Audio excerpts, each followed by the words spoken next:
আজকে সকালে রান্না চলছে। আপনারা এখানে দেখতে পাচ্ছেন যে আমাদের গাছের চাল কুমড়া, এটা কুচি কুচি করে কেটে নিয়েছি, পেঁয়াজ মরিচ দিয়ে নিয়েছি।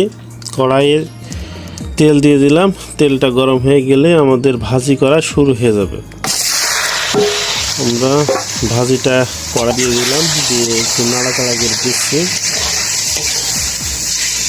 এটা ভাজি করতে বেশি সময় লাগে না। এখন আমরা প্রয়োজন মতো লবণ আর হলুদ দিয়ে নিলাম, দিয়ে আর একটু নাড়াচাড়া করছি।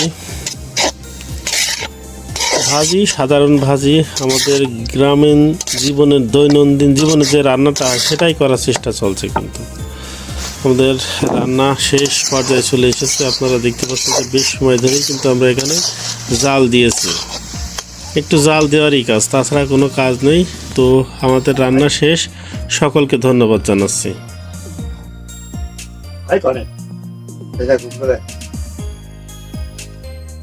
আজকে আমরা আলু পেঁয়াজ দিয়ে মায়া মাছ চচ্চড়ি করবো। এখানে পেঁয়াজ আর আলু গুলো এবার কুচি কুচি করে কেটে নিছি।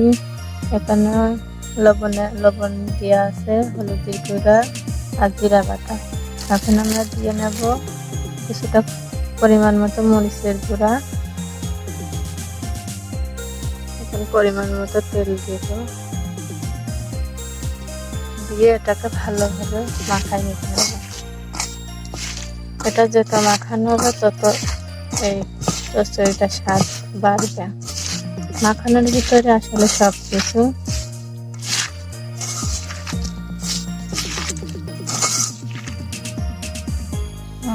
আমাদের সুন্দর মতো মাখানো হয়ে গেছে। এখানে মাছ রাখা আছে, মায়া মাছ, এগুলা মাছগুলো দিয়ে দেবো। মাছগুলো দিয়ে সুন্দরভাবে আবার মাখানো।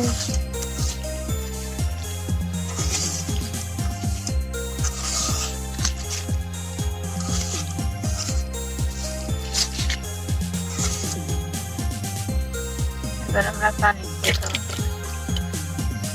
পরিমাণ মতো অল্প করে পানি দিতে হবে।